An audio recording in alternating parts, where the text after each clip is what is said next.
ಎಲ್ಲರಿಗೂ ನಮಸ್ಕಾರ. ಇಂದು ಜೂನ್ 9 ಬೆಂಗಳೂರಿನ ಜಿಲ್ಲೆ ಮಹಿಳಾ ಸಿರಿಗನ್ನಡ ವೇದಿಕೆ ಅಧ್ಯಕ್ಷೆ ಶ್ರೀಮತಿ ಅರುಂಧತಿ ರಮೇಶ್ ಅವರ ಜನ್ಮದಿನ. ಅವರ ಸಾಹಿತ್ಯ ಮತ್ತು ಬದುಕಿನ ಪಯಣದ ಸ್ವಲ್ಪ ಭಾಗವನ್ನು ಈ ಒಂದು ಸಣ್ಣ ಕಿರು ಸಂದರ್ಶನದ ಮೂಲಕ ತಿಳಿದುಕೊಳ್ಳೋಣ. ನಾನು ಹೆಬ್ಬಾಳ ಘಟಕದ ಸಿರಿಗನ್ನಡ ಮಹಿಳಾ ವೇದಿಕೆಯ ಅಧ್ಯಕ್ಷೆ ಶ್ರೀಮತಿ ಸುನೀತಾ ಮಂಜುನಾಥ್ ಈಗ ಇವರೊಂದಿಗೆ ಇದ್ದೇನೆ. ಕೆಲವೊಂದು ನಿಮ್ಮ ವಿಷಯಗಳ ಬಗ್ಗೆ ತಿಳ್ಕೊಳ್ಳೋದಕ್ಕೆ ಇಷ್ಟಪಡ್ತೀವಿ. ನೀವು ಓದಿದ್ದು ಕಲಿತಿದ್ದು ವಿಜ್ಞಾನ ಮತ್ತು ಗಣಿತ.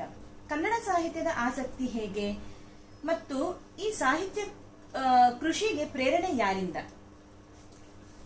ಇದು ಸಾಮಾನ್ಯವಾಗಿ ಎಲ್ಲರೂ ಕೇಳೋ ಪ್ರಶ್ನೆ.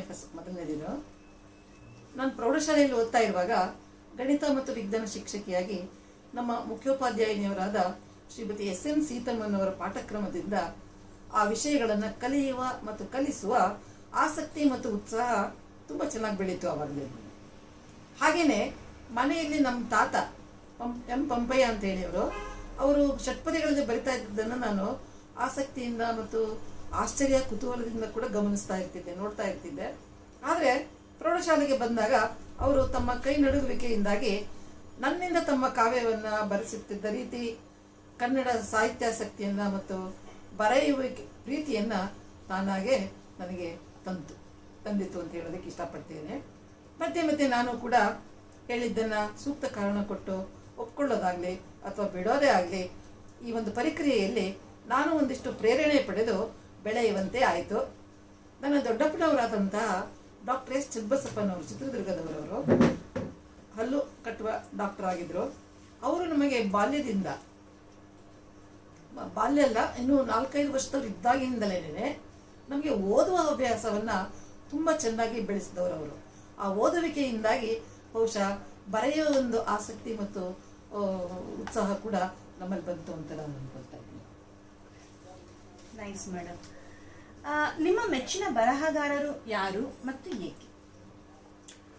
ಪಂಪನಿಂದ ಹಿಡಿದು ಇವತ್ತಿನ ಬರಹಗಾರವರೆಗೂ ಎಲ್ಲರ ಬರಹದಲ್ಲಿನ ಒಂದಲ್ಲ ಒಂದು ಅಂಶ ಮೆಚ್ಚುಗೆ ಪಡೆಯುತ್ತೆ. ಆದರೆ ಹಳೆಗನ್ನಡ, ನಮ್ಮ ಭಾಷೆ, ಪದಗಳ ಅರ್ಥಕ್ಕಿರುವ ವಿವಿಧ ಸಂದರ್ಭಗಳು ಆಶ್ಚರ್ಯ ಮೂಡಿಸುತ್ತೆ. ಹಾಗೆಯೇ ನಂತರದಲ್ಲಿ ಉಂಟಾಗುವಂತಹ ಬದಲಾವಣೆಗಳು ಕೂಡ ಅಂಥದೇ ಪರಿಣಾಮವನ್ನು ನಮಗೆ ಕೊಡ್ತವೆ. ಪ್ರಯೋಗಶೀಲತೆಯೇ ಪ್ರಮುಖವಾಗುವಂತಹ ಬೆಳವಣಿಗೆಯಲ್ಲಿ ತಿಳಿಯುವುದಂತೂ ಇದ್ದೇ ಇರುತ್ತೆ, ನಾವು ತಿಳ್ಕೊಳ್ತಾನೆ ಇರಬೇಕಾಗುತ್ತೆ. ಹಾಗೆಯೇ ಕುವೆಂಪು, ಪೂರ್ಣಚಂದ್ರ ತೇಜಸ್ವಿ, ಬೇಂದ್ರೆಯವರಿಂದ ಇಂದಿನ ಜಯಂತ್, ವಸುಧೇಂದ್ರ ಮತ್ತು ಆನಂದ್ ಋಗ್ವೇದಿಯವರು, ಹಾಗೆ ರವಿ ಬೆಳಗೆರೆ, ವೈದೇಹಿ, ನೇಮಿಚಂದ್ರ, ಸುಶೀಲಾದೇವಿ ಆರ್ ರಾವ್, ಇವರುಗಳ ಬರಹಗಳು ಕೂಡ ನನಗೆ ತುಂಬ ಇಷ್ಟನೇ. ಆದರೆ ಕುವೆಂಪುರವರ ಪ್ರಭಾವ ಮಾತ್ರ ನನ್ನ ಮೇಲೆ ಆರಂಭದಲ್ಲಿ ತುಂಬ ಹೆಚ್ಚಿನ ಪ್ರಮಾಣದಲ್ಲಾಗಿತ್ತು. ಹಾಗೆ ಬರ್ತಾ ನಾನು ಕೂಡ ಕುವೆಂಪು ಅವರ ಪ್ರಭಾವದಲ್ಲಿ ಇದ್ದದ್ದು ಸ್ವಲ್ಪ ಮಟ್ಟಿಗೆ ನನ್ನ ಅಸ್ತಿತ್ವವನ್ನು ಕೂಡ ಪಡ್ಕೊಳ್ಳೋದಕ್ಕೆ ನಾನು ಪ್ರಯತ್ನ ಪಟ್ಟೆ. ಅದು ಎಷ್ಟರ ಮಟ್ಟಿಗೆ ಅನ್ನೋದನ್ನು ಓದುಗರಿಗೆ. ಬಂಡಾಯ, ದಲಿತ, ಪಂಥಗಳು ಇವುಗಳ ಬಗ್ಗೆ ನಿಮ್ಮ ನಿಲುವೇನು? ಬರಹದಲ್ಲಿ ಯಾವ ಪ್ರಕಾರದ ಆಯ್ಕೆ ನಿಮ್ಮದು? ಬಂಡಾಯ ಅಂದ್ರೆ ಏನು? ಬೇಕಾದ್ದನ್ನು ಬೇಕು ಅಂತ ಹೇಳೋದು, ಬೇಡವಾದ್ದನ್ನು ಬೇಡ ಅಂತ ಹೇಳೋದು. ಅದಕ್ಕಾಗಿ ಭದ್ರವಾಗಿ ನೇರವಾಗಿ ಪಡೆಯುವ ಪ್ರಯತ್ನವನ್ನು ಹೋರಾಟ ಅಂತ ಹೇಳ್ತಾರೆ.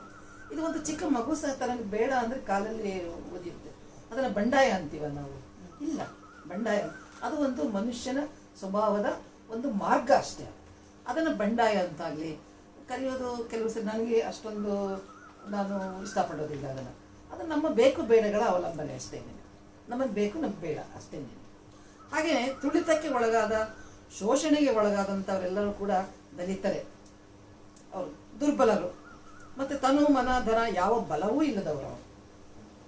ಅವರನ್ನು ಹೇಗಾದರೂ ಸಬಲರಾಗಿಸೋದು ದಲಿತ ಹೋರಾಟ ಅಂತ ಹೇಳ್ತಾರೆ. ಆದರೆ ಆ ಒಂದು ಸಂದರ್ಭಗಳಲ್ಲಿ ಅವರಿಗೆ ಯಾವುದು ಅವಶ್ಯಕತೆ ಇದೆಯೋ ಅದನ್ನು ನಾವು ಅವರಿಗೆ ಒದಗಿಸ್ತಾ ಹೋದರೆ ಬಹುಶಃ ಅವರು ಸಬಲರಾಗ್ತಾರೆ.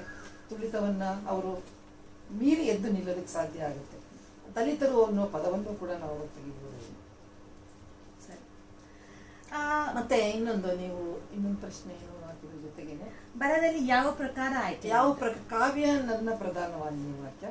ಇನ್ನು ಉಳಿದಂತೆ ಲೇಖನಗಳು, ಚಿಂತನೆಗಳು ಮತ್ತು ಬೇರೆ ಬರಹಗಳು ಎಲ್ಲವನ್ನು ಕೂಡ ನಾನು ಮಾಡ್ತಾ ಇರ್ತೀನಿ. ಅದು ಕಾವ್ಯ ನನ್ನ ಪ್ರಧಾನವಾಗಿ. ಸಾಹಿತ್ಯವೇ ರಮೇಶ್ ಮತ್ತು ನಿಮ್ಮ ನಡುವಿನ ಕೊಂಡಿಯಾಯಿತು ಎಂದು ನಿಮ್ಮ ಕೆಲವೊಂದು ಸಂದರ್ಶನಗಳಲ್ಲಿ ಕೇಳಿ ಬಂದಿದೆ.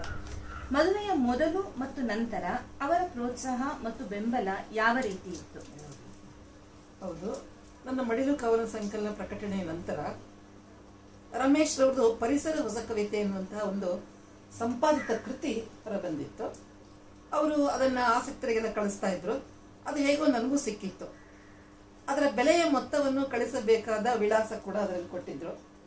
ಆದರೆ ನಾನು ತುಂಬಾ ದಿನಗಳ ನಂತರ ನೆನಪಾಗಿ ಆಮೇಲೆ ಕಳಿಸಿದ್ದೆ ಅದನ್ನ. ತುಂಬಾ ದಿನ. ಎಷ್ಟು ಮೇಡಮ್ ಬೆಲೆ ಎಷ್ಟಿತ್ತು ಅವಾಗ? ಬೆಲೆ ಅವಾಗ 6.5 ರೂಪಾಯಿ ಏನೋ ಇತ್ತು.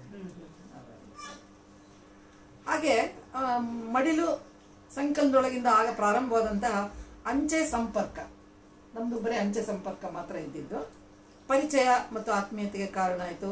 ಕೊನೆಗೆ ಪರಸ್ಪರ ಒಪ್ಪಿಗೆಯಾಗಿ ಮದುವೆಯೂ ಆಯಿತು. ಹುಬ್ಬಳ್ಳಿಯ ಪಾಟೀಲ್ ಪುಟ್ಟಪ್ಪನವರ ಪ್ರಪಂಚ ಪತ್ರಿಕೆಯಲ್ಲಿ ಸಂಪಾದಕರಾಗಿ ಕೆಲಸ ಮಾಡ್ತಾ ಇದ್ರು ಮೊದಲವರು. ನನ್ನ ಕೆಲವು ಕವಿತೆಗಳು ಕೂಡ ಅಲ್ಲಿ ಪ್ರಕಟ ಆಗೋದರ ಮೂಲಕ ಬೆಂಬಲ ಪ್ರೋತ್ಸಾಹ ದೊರೆಯಿತು. ಹಾಗೆಯೇ ಮದುವೆ ಆದಮೇಲೂ ಕೂಡ ಎಷ್ಟೋ ಸಲ ನನ್ನ ಸಮಯಾಭಾವದಿಂದ ನಾನು ಪ್ರತಿ ಮಾಡಿ ಕಳ್ಸೋಕ್ಕಾಗದೇ ಇರುವಂಥ ಕವಿತೆಗಳನ್ನು ಅವ್ರು ತಾವೇ ಸ್ವತಃ ಪ್ರತಿ ಮಾಡಿ ಕವಿತೆಗಳನ್ನು ಪ್ರಕಟಣೆಗೆ ಕಳಿಸ್ತಾ ಇದ್ರು, ಅಂದರೆ ಪತ್ರಿಕೆಗಳಿಗೆ ಕಳಿಸ್ತಾ ಇದ್ರು. ಹಾಗೆ ನನ್ನ ಕವಿತೆಗಳ ಅಭಿವ್ಯಕ್ತಿ ಸ್ವರೂಪ ಮತ್ತು ಪ್ರಸ್ತುತಕ್ಕೂ ಕೂಡ ಸೇರುವಂಥ ಒಂದು ಸುಧಾರಣೆಯೂ ಕೂಡ ನನಗೆ ಆಯಿತು. ಯಾಕೆಂದರೆ ಅವ್ರು ಪ್ರತಿ ಮಾಡುವಾಗ ಕೆಲವು ಸರಿ ಚರ್ಚೆ ಮಾಡ್ತಾ ಇದ್ವಿ, ಕವಿತೆಗಳ ಬಗ್ಗೆ ಚರ್ಚೆ ಮಾಡ್ತಾ ಇದ್ರಿಂದ ನನ್ನ ಒಂದು ಬರಹದ ಶೈಲಿ ಆಗಲಿ ಅಥವಾ ಬರಹದ ಒಂದು ಮಾರ್ಗವೇ ಆಗಲಿ ವ್ಯತ್ಯಾಸ ಆಗೋದಕ್ಕೆ ಮತ್ತು ಬದಲಾವಣೆ ಆಗೋದಕ್ಕೆ ಅಥವಾ ಸುಧಾರಿಸೋದಕ್ಕೆ ಅಂತ ಕೂಡ ಹೇಳ್ಬೋದು. ತಿದ್ದುತ್ತಾ ಇದ್ರ ಮೇಡಮ್ ಅವರು? ತಿದ್ದಕ್ಕೆ ಹೇಳ್ತಾ ಇದ್ರು, ಅದು ನಾನೇ ಬೇರೆ ತರ ತಿದ್ತಾ ಇದ್ದೆ. ಹೀಗೆ ಏನಾಯ್ತು ಅಂದ್ರೆ, ಒಂದು ನನ್ನ ಕಾವ್ಯ ಕುವೆಂಪು ಅವರ ಪ್ರಭಾವದಿಂದ ತಪ್ಪಿಸ್ಕೊಂಡು ಅಥವಾ ಅದನ್ನ ಉಳಿಸಿ ಅದನ್ನು ಉಳಿಸ್ಕೊಂಡು ನನ್ನಲ್ಲಿ ಉಳಿಸ್ಕೋಬೇಕು ಕೂಡ ನಾನು ಬೇರೆಯಾಗಿ ನನ್ನ ಅಸ್ತಿತ್ವವನ್ನು ಪಡ್ಕೊಳ್ಳೋದಕ್ಕೆ ಬಹುಶಃ ಈ ಒಂದು ಮಾರ್ಗ ನನಗೆ ಸಾಧ್ಯವಾಯಿತು ಅಂತ ಅನ್ಕೊಳ್ತಾ ಇದ್ದೀನಿ. ಸಾಹಿತ್ಯಾಸಕ್ತಿ ನಿಮ್ಮ ವೃತ್ತಿಗೆ ಹೇಗೆ ಪೂರಕವಾಯಿತು? ವಿದ್ಯಾರ್ಥಿಗಳ ಮೇಲೆ ಯಾವ ರೀತಿಯ ಪರಿಣಾಮ ಬೀರಿತು? ಸೊ ನೀವು ಟೀಚರ್ ಆಗಿರೋದ್ರಿಂದ ನೀವು ಗಣಿತ ಮತ್ತೆ ವಿಜ್ಞಾನ ಹೇಳ್ಕೊಡಕ್ ಹೋಗ್ತಿದ್ದಾಗೂ ಬೇರೆಯವರೆಲ್ಲ ಕನ್ನಡ ಸಾಹಿತ್ಯ ಅಂತ ನಿಮ್ಮನ್ನ ಗುರುತಿಸ್ತಿದ್ರು. ಸೊ ಅವಾಗ ಯಾವಾಗ್ಲಾದ್ರೂ ಬಂದು ನಿಮ್ಗೆ ಸ್ಟೂಡೆಂಟ್ಸ್ ಮ್ಯಾಥ್ಸ್ ಮತ್ತೆ ಸೈನ್ಸ್ ಕ್ಲಾಸ್ ಅಲ್ದಿರೋ ಕನ್ನಡದ ಬಗ್ಗೆ ಆಸಕ್ತಿ ಕೇಳ್ತಿದ್ರ? ಅದ್ರ ಬಗ್ಗೆ ಹೇಳಿ. ಒಂದು ರೀತಿಯಲ್ಲಿ ಕನ್ನಡ ಶಿಕ್ಷಕರಿಗೆ ಹೆಚ್ಚುವರಿಯಾದಂತಹ ತರಗತಿಗಳನ್ನ, ಅಂದ್ರೆ 9ನೇ ತರಗತಿಯ ಸುಮಾರು 2 ಸೆಕ್ಷನ್ ತರಗತಿಗಳನ್ನ ನನಗೆ ವಹಿಸಬೇಕಾಯ್ತು. ಯಾಕೆಂದ್ರೆ ನಾನು ಕನ್ನಡ MA ಮಾಡಿದ್ದೆ ಮತ್ತೆ ಸಾಹಿತ್ಯದಲ್ಲಿ ಅಭಿರುಚಿ ಇದ್ದಿದ್ದು ಎಲ್ಲರಿಗೂ ಗೊತ್ತು ಇದ್ದಿದ್ರಿಂದ ನಾನು ಕನ್ನಡವನ್ನು ಕೂಡ ಬೋಧಿಸಬಲ್ಲೆ ಅಂತೇಳಿ ಒಂದು ಧೈರ್ಯದ ಮೇಲೆ ಆ ಒಂದು ಮತ್ತೆ ಅದರ ಒಂದು ಇದನ್ನು ಕೂಡ ಇದ್ದಿದ್ರಿಂದ ಅದನ್ನು ಮಾಡೋದಕ್ಕೆ ಸಾಧ್ಯ ಆಯಿತು ನನ್ನ ವೃತ್ತಿ ಸಹಾಯದಿಂದ. ಅಷ್ಟೇ ಅಲ್ಲ, ಏನಾಯ್ತು ಅಂತಂದ್ರೆ ಅದರಿಂದ ನನ್ನ ವಿಚಾರಗಳು ಕೂಡ ಬೆಳೆಯೋದಕ್ಕೆ ಸಾಧ್ಯ ಆಯಿತು. ಯಾಕೆ ಅಂದರೆ ನಾವು ಪಾಠ ಮಾಡುವಾಗ ಬೇರೆ ಬೇರೆ ಪಠ್ಯಗಳನ್ನು ನಾವು ಓದ್ತಾ ಹೋದಂಗೆ ಕೆಲವು ಸರಿ ನಮ್ಮ ವಿಚಾರಧಾರೆಗಳು ಕೂಡ ಬದಲಾಗ್ತಾ ಹೋಗುತ್ತೆ.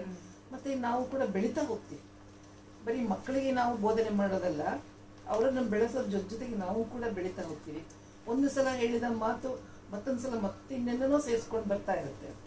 ಈ ವಿಚಾರಗಳು ಕೂಡ ನಮ್ಮಲ್ಲಿ ಪ್ರೇರಿತವಾಗ್ತಾನೆ ಇರ್ತವೆ ಪಾಠ ಮಾಡ್ತಾ ಇರುವಾಗ. ಹಾಗೆ ಕೆಲವರು ವಿದ್ಯಾರ್ಥಿಗಳು ತಮ್ಮದೇ ಸಾಲುಗಳನ್ನು ಬರೆಯೋದಕ್ಕೆ ಪ್ರಾರಂಭಿಸಿದ್ರು.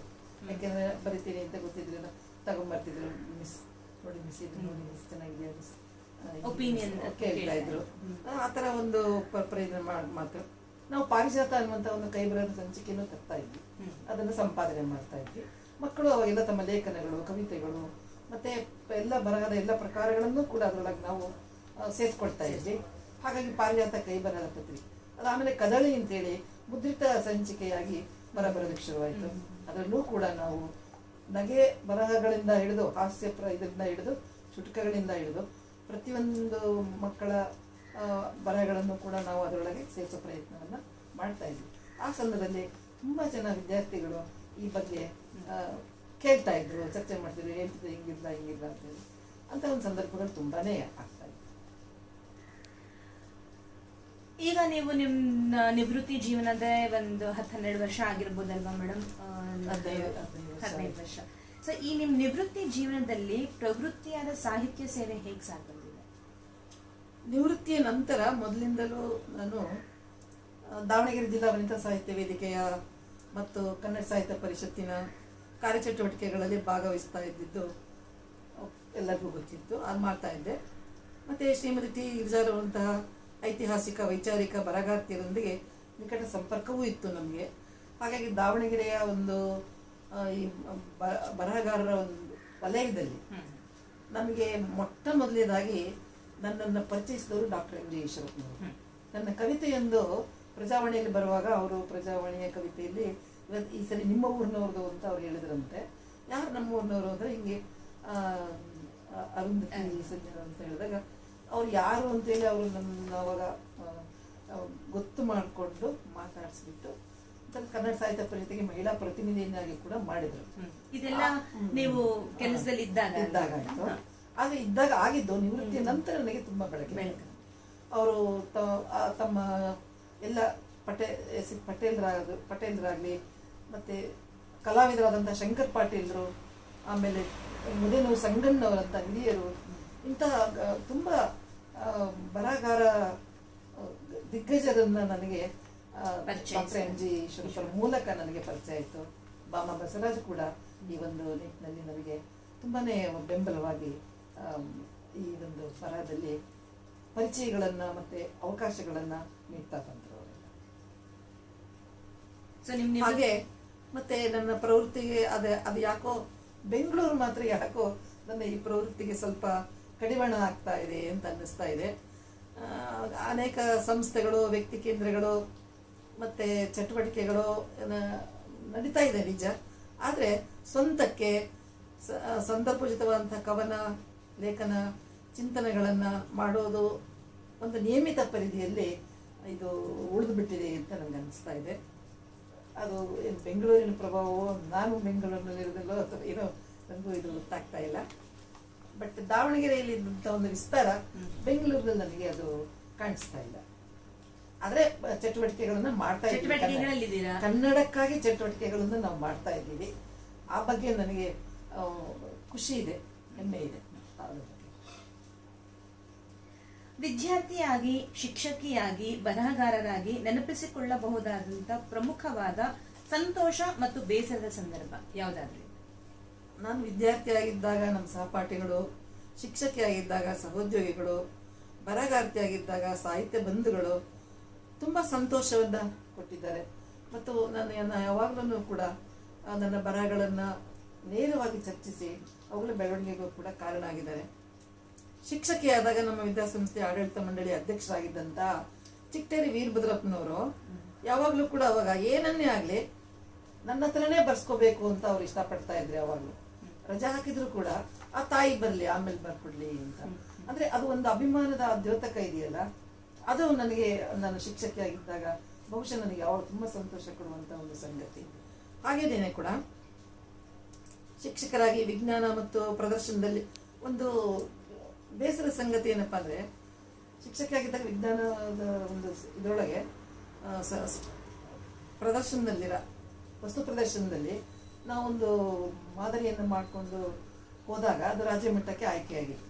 ಆದರೆ ನಮ್ಮ ಶಾಲೆಯ ಇನ್ನೊಂದು ಯಾವುದೋ ವಿಭಾಗದ ಒಂದು ತೊಂದರೆಯಿಂದಾಗಿ ನಮ್ಮ ಕಾರ್ಯದರ್ಶಿಗಳು ಅದು ಹೋಗೋದನ್ನು ತಡೆ ಹಿಡಿದ್ಬಿಟ್ರು. ಅವಾಗ ಅದು ನನಗೆ ತುಂಬಾ ಬೇಸರದ ಸಂಗತಿ.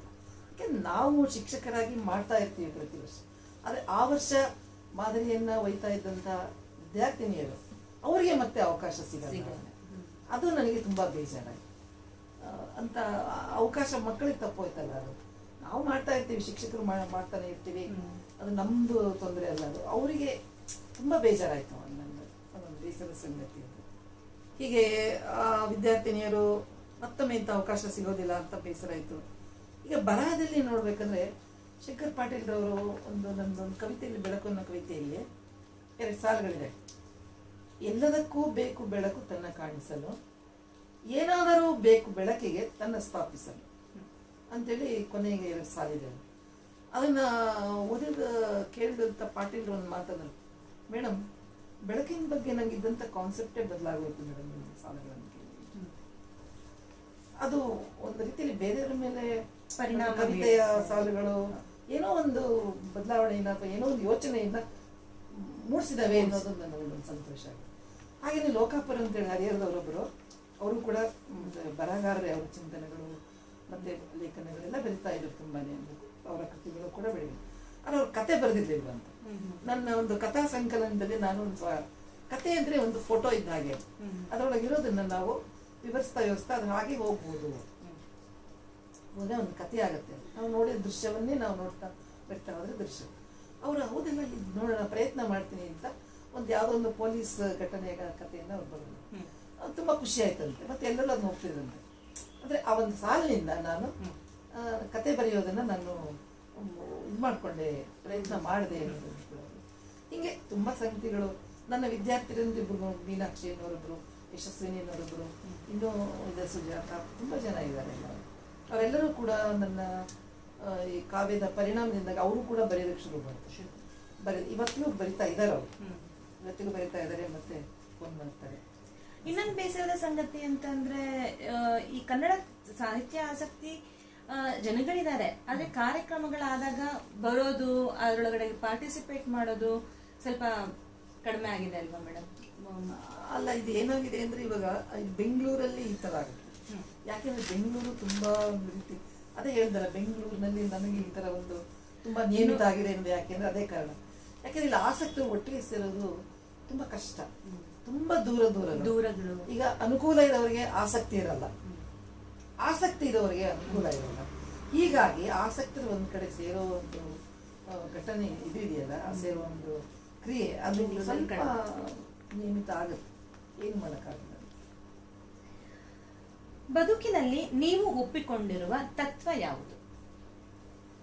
ಯಾವ ಪ್ರತಿಫಲಾಪೇಕ್ಷೆ ಇಲ್ಲದೆ ನಮ್ಮ ಕೆಲಸಗಳನ್ನು ನಾವು ಮಾಡ್ತಾ ಇದ್ದೀವಿ ಅಷ್ಟೇ. ಅದನ್ನೇ ನಾವು ಒಂದು ಪ್ರತಿಫಲವನ್ನು ಬಯಸಿ ನಾವು ಮಾಡ್ತಾ ಇದ್ದೀವಿ ಅಂದ್ರೆ ಅಲ್ಲೇ ನಮಗೆ ಒಂದು ನಿರಾಶೆಗಳು ಎಲ್ಲ ಕಾರುತ್ತೆ. ಅವು ನಮ್ಮನ್ನ ಇನ್ನೇನೋ ಒಂದು ಇದಕ್ಕೆ ಹಂತಕ್ಕೆ ತಗೊಂಡು ಹೋಗ್ಬಿಡ್ತಾರೆ. ಮಾಡಬೇಕು ಅದನ್ನ. ಅದು ಏನಾದರೂ ಆಗಿರಲಿ, ಅದು ನಮಗೆ ಬೇಕನ್ಸುತ್ತೆ ಅಥವಾ ನಮ್ಮ ಎದುರಿಗೆ ಇದ್ದದ್ದನ್ನು ನಾವು ಪ್ರಾಮಾಣಿಕವಾಗಿ ಮನಸ್ಫೂರ್ತಿಯಾಗಿ ಮಾಡಬೇಕು.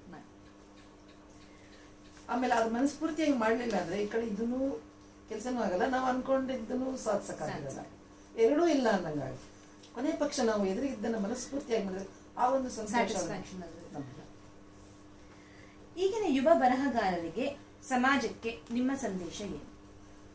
ಓದಬೇಕು. ಮೊದಲು ಓದೋದು ಬಹಳ ಮುಖ್ಯ ಆಗುತ್ತೆ. ಓದಬೇಕು, ಓದ್ತಾನೇ ಇರಬೇಕು. ಅದು ನಮ್ಮ ಒಂದು ಅಂತರಂಗ ಬಹಿರಂಗ. ಅಂತರಂಗ ಅಂದ್ರೆ ಮನಸ್ಸನ್ನ, ಬಹಿರಂಗ ಅಂದ್ರೆ ನಮ್ಮ ನಡೆನುಡಿಗಳನ್ನ, ಎರಡನ್ನೂ ಕೂಡ ಅದು ರೂಪಿಸೋದಕ್ಕೆ ಸಹಕಾರಿಯಾಗುತ್ತೆ. ಓದ್ತಾ ಇರ್ಬೇಕು.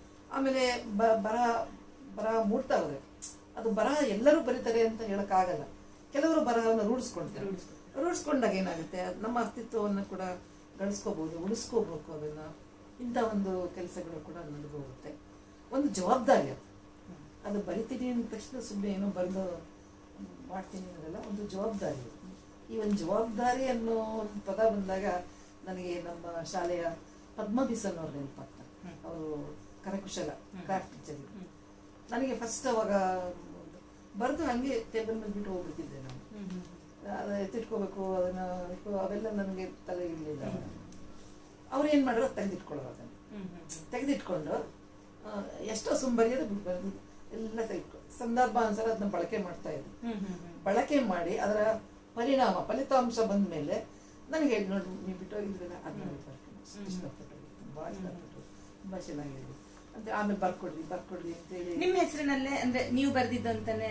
ಹೌದು, ಅದು ಮಾತ್ರ ಅವರಿಂದ ನಾನು ಕಲ್ತಿದ್ದ. ಅದನ್ನ ನಾವು ಬರೇ ಬರೆಯೋದು ಅಲ್ಲ, ತಲುಪಬೇಕು ಯಾರಿಗಾದ್ರೂ. ನಾವು ಬರೇ ಬರ್ಕೊಂಡು ನಮ್ಮ ಪಾಡಿ ನಾವು ಇದು ಬಿಟ್ರೆ ಅದು ನಮ್ಗಷ್ಟೇ ಆಯ್ತು.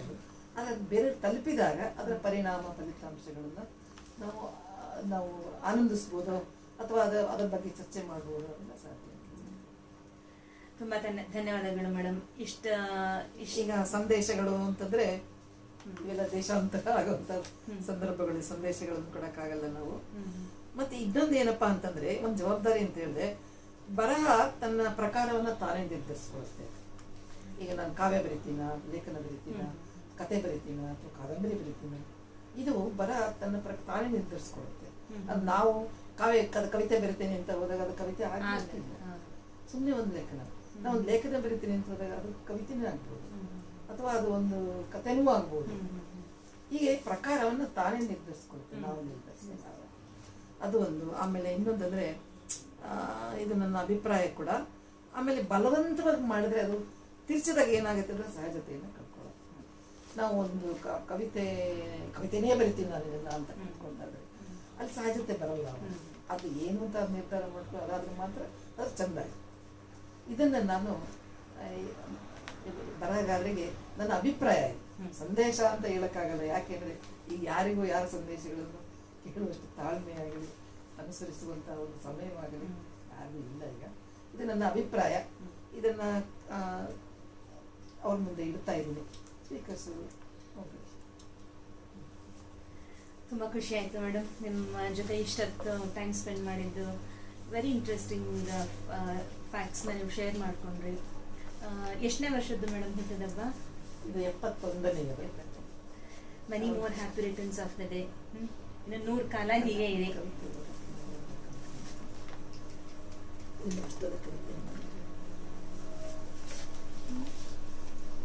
ರೆಕಾರ್ಡ್ ಆಗ್ತಾಯಿತ್ತು ಇಲ್ಲ ನೋಡೋದು ಫಸ್ಟ್ ಅದು ಟಕ್ಕಂತ ಶ್ಲೋಕ ಇದ್ರೆ ನೋಡ್ತಾರೆ ಅವರು. ಆಗಾಯ್ತು ಇಲ್ಲಪ್ಪ. 21 ಮಿನಿಟ್ಸ್ ಆಗಿದೆ.